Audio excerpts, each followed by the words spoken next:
Allah Allah be. Yavruya bak. 62 Impala.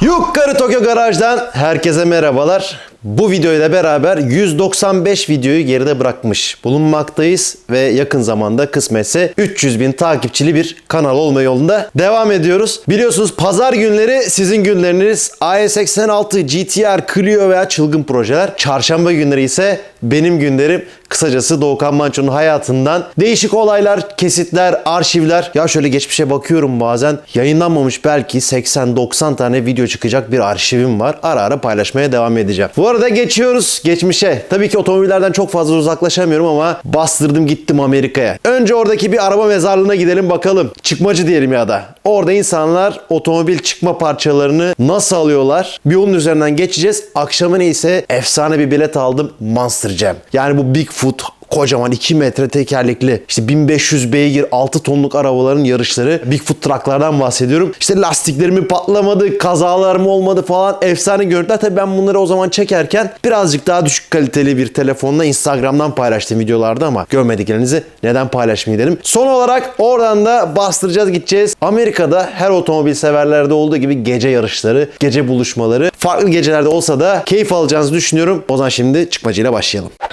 3 dolar veriyorsun, giriyorsun ve içeride bakıyorsun istediğin ne var ne yok. Şimdi onlara bakacağım. Ödememin üstüne almaya çalışıyorum. Gençler, araba mezarlığındayım. Geliyorsun, kendine ihtiyacın olan parçayı buluyorsun, söküyorsun. Çok derli toplu.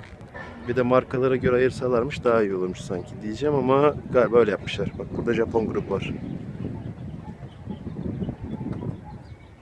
Çok iyi baba ya. İhtiyacını alıyorsun, söküyorsun, gidiyorsun. 3 dolar verip giriyorsun içeriye.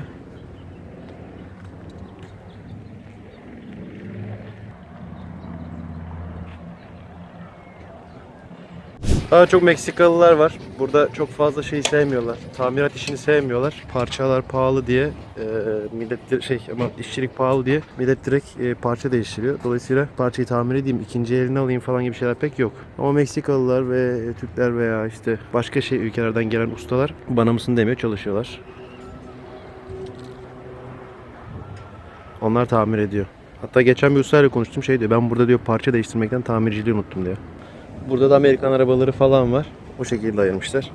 Baktım kayda değer bir şey yok. Yani böyle işte Supra 208 falan gibi kasalar var mı diye baktım. O tarz şeyler yok. Demek ki onları genelde insanlar evlerinde tutuyor. Zaten şey yapıyorlar, ilan veriyorlar işte, arabamı parçalıyorum gelin parçalar alın diye. Burada da Amerikan işte trucklar var. Ne bileyim kamyonetti, minivandı.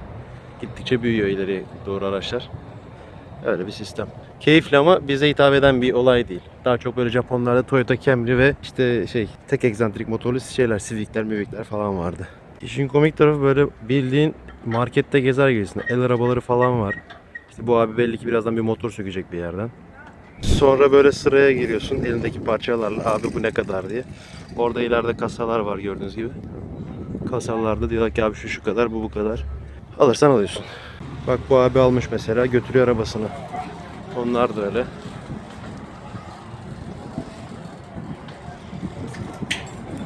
Ben bir şey almadım. Hitap eden bir şey görmedim, çıkıyorum. Adeta bit pazarına gezer gibi şöyle biraz bakındım ettim. Bir ilgimi çeken işte ben Integra hastasıyım. Orada bir tane Integra kasa gördüm. O hoşuma gitti. Civic'ler falan hoşuma gitti. Japon görünce zaten çekiyor direkt. Böyle Silverado'lar falan, onlar da hoşuma gitti Amerikanlarda. Ama eve getirecek bir şey bulamadım açıkçası. Yani orada koca parçalarla dönecek halim yoktu. Böyle bir ortamdı kısacası. Keyif aldım. Sizlerle de paylaşmak istedim. Şimdi bastırıyoruz Monster Jam'e. Bugün Monster Jam Trucks yarışları var. Hani bu Bigfoot'lar var ya, kocaman tekerlekli kamyonlar ya da daha doğrusu kamyonet tarzı. Onların biletini aldım. Ben yarın zannediyordum ama bugünmüş. Bir tane de şey aldım. Sen söyle adını. Pit Party. Yani 2 bilet alıyorsun. Bir normal biletle giriş yapıyorsun. Bir de bu kamyonların yanına gitmek için, pilotlarla tanışmak için bilet alıyorsun. Bizim yarışlarda olduğu gibi ama bizde bilet satılmıyor tabii ki. Bakalım içeride neler var. En son 25 sene önce Mine gitmişti. Allah be, bu sıra mı ya? Wow. Of, fena sıra var ya. Baksana. Sıra beklediğimin 3 katı çıktı ya. Baksana. Daha devam ediyor. Hala yürüyorum. Can sıkıcı. Bunun için de para ödüyorsun. Sistem burada biraz daha farklı. Bayağı herkesin sırasını yapmışlar. Adamlar söz dinliyor. Ayrı bir hikaye ama. Yani bir pilotu görmek isteyen bu sıraya giriyor. Muhtemelen burada çok daha ünlü bir pilot var. Çünkü onun çok ciddi sırası var. Böyle gidiyor. Herkesin sıraları var gördüğünüz gibi. Birbirinden ayrı ayrı çadırlar yapmışlar.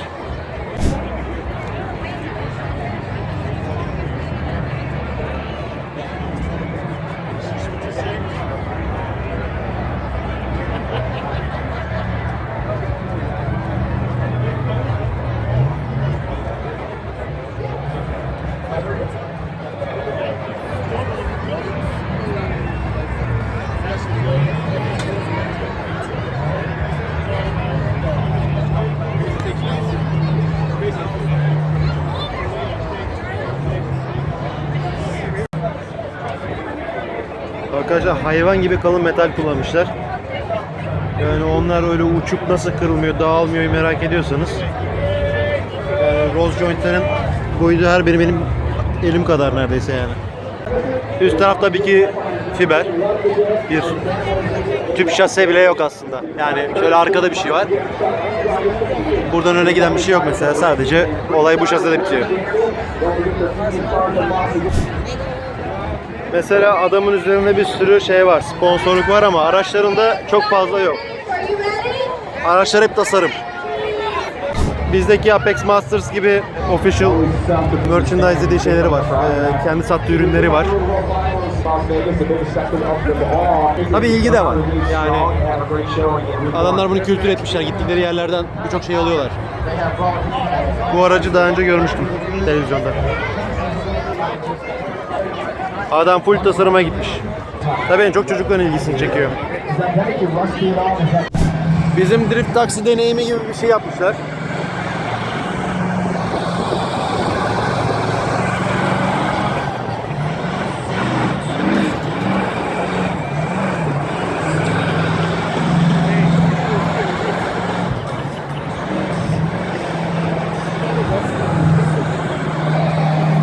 Ya bizimki tabii çok daha gerçekçi. Hani biz gerçekten drift yapıp gerçekten pistte yapıyoruz böyle bir şey.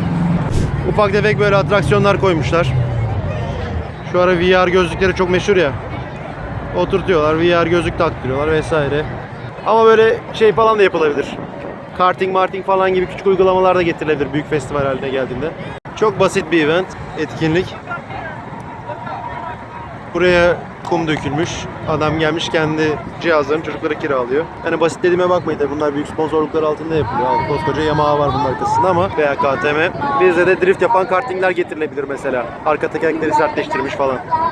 Bu pit party dediğim yerden şimdi yarış bölümüne geçeceğiz. Stadyuma nereden baksanız 30-40 bin kişi var ama insanların tepkileri efsane. Çünkü oturmuş bir kültür onlarda. Yani 30 sene önce neyse aslında şu anda da öyle ama içeride çok ciddi destek var. Yani insanlar şapkalar alıyor, işte ürünler alıyor, çıldırıyor. Yani bütün duygularını paylaşıyor. Çok keyifli bir ortam. Onu da şimdi beraber göreceğiz. Fakat makineler hakikaten efsane. Hani böyle inceledim. O yapılar, lastikler, motorlar falan. Avrupa'dan bu tarafa doğru geldiğinde veya uzak doğuya gittiğinde çok ilgi gören bir motor sporu olmasa da oraların vazgeçilmez eğlencelerinden bir tanesiydi.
yapması sağdan viraj almasını kolaylaştırıyor. Bu onu çözemedi daha. Ama çok hızlı. Benim favorimse şu arkadaki Gravedigger. Bence o birinci olacak.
Şimdi geldik tıpkı her motor sevdalısının sevdiği gece buluşmalarından bir tanesine. Bu da aslında Amerika'daki sıradan bir gece buluşması. Hani bunların tabii yöre tercih edilen şeyleri var. Daha iyi arabaların olduğu veya orta segment arabaların olduğu. Bu benim bulunduğum bölgeye yakın otomobil buluşmalarından bir tanesiydi. İşte Amerikanlar da var. Japon tabii ki çok ağırlıklı oluyor bu tip gecelerde. Bizimkilerle kıyaslamak çok doğru olmayabilir. Ben açıkçası onların yarış tarzını gördüğüm zaman biraz yadırgadım. Tam bu tip olaylar süper legal gerçekleşmiyor takdir edersiniz ama işinde bir bilinç sınırı olması lazım. Bu çok bilinçli bir olay demiyorum ama onların yaptığına baktığım zaman da daha tehlikeli olduğunu fark ettim. Neyse geçelim görüntülere. Bakalım sizin fikirleriniz nasıl olacak?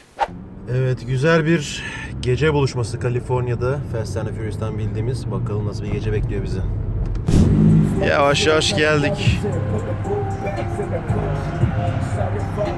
Şu an ilk buluşma yerine geldik. Burası daha çok polis kontrolünde oluyor. Yani laf etmiyorlar. Girişinde mesela şey yapıyordu, hız kontrolü yapıyorlardı ama birazdan millet ses yapmaya başlayınca polislere basıp artık ceza kesecek falan filan. Yani sistem bu.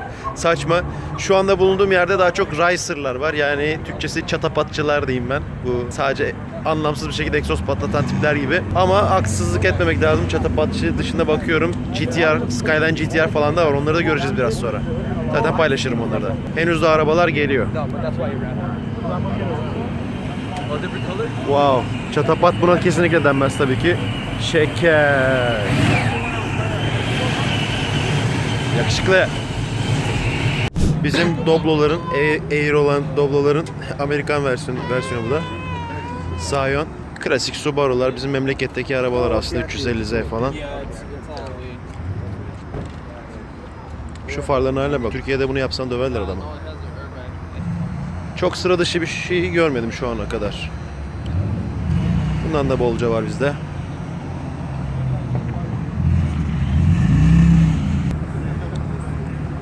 Güzel bir Miata Rocket Bunny. Bu şeker olmuş. Aha, çatapatçı başladı orada. GTR R35. Burada kıyabiliyorsun bu arabaya. Çünkü burada para değil. Kızlı erkekli güzel bir buluşma bence.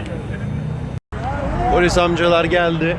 Kimse ses çıkarmadı. Öyle bir boy gösterdiler. Ama bakalım ne olacak. 5 tane polis var şu an. Ha. Bak 3, 4, 5. Buluşma noktasındayız. Burada abiler hız kontrolü yapıyorlar. Yavaş yavaş doluyor ama.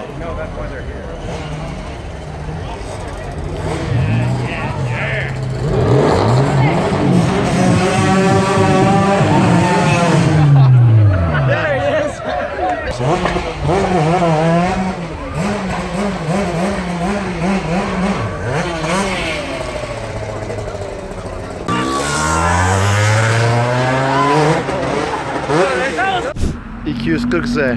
Türkiye'de sadece 2 tane var bundan. Bir tanesinin durumunu bilmiyorum. Bir tanesi yapım aşamasında, bir türlü bitemiyor senelerdir, onu biliyorum. Kıymetli bir arabadır. Allah Allah. Niye toplanma var burada bakalım. Ne oluyor? Bilmem, kavga var herhalde. Anladığım kadarıyla orada çocuk çağırdı telefonundan, nerede ne etkinlik olacağını, eventini gösterdi. Burada bu etkinlik var diye herkes gidip telefondan fotoğrafını çekti, adresi. Gizli kapaklı olsun diye. İşte kimi yerde burnout yapılacak, kimi yerde yarış yapılacak falan filan. Hop, ortalık karıştı. Evet, şimdi başka bir yere geldik. Burası daha ıssız. Ve yarışlar başladı.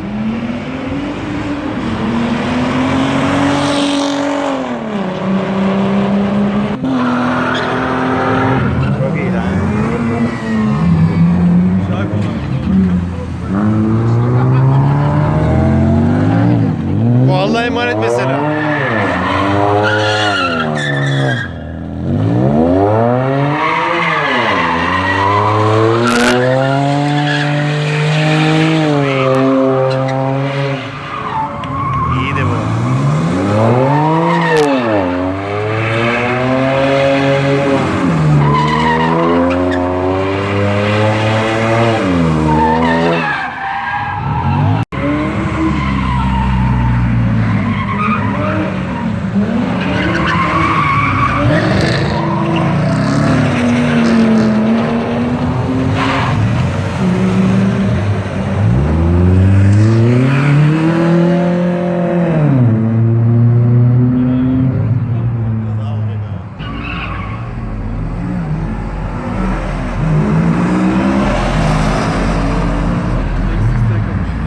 Vallahi Amerika diyorduk da bizim Türkiye çok daha bilinçli. Şunları izliyorum.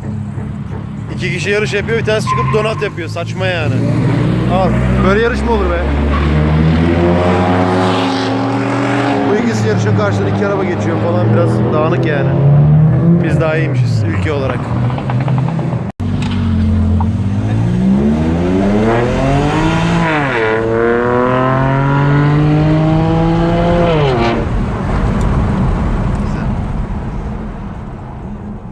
Toz raflarından çıkan videolardan bir tanesi izlediğiniz için teşekkür ediyorum. Ara ara bu tarz arşivlerime de değinmeye devam edeceğim. Şimdi sırada ne geliyor? Tabii ki GTR bölümümüz geliyor kısmetse. Ondan sonra da hızlandırdığımız diğer projelerimizi de toparlayacağız. Bu arada ufak bir hatırlatmada bulunmak isterim. Şimdi Tomofilia uzun zamandır kullandığım bir hesabım biliyorsunuz. Ancak yakın zaman içerisinde Tomofilia hesabının ismi değişecek. Hayırlı bir sebepten dolayı. Bunu birkaç ay öncesinde de duyurmuştum. Beni Instagram'da bulmak isterseniz lütfen Yukarı Tokyo Garaj olarak aratmaya devam edin. Bir sonraki bölümlerde görüşürüz. Sağlıcakla kalın.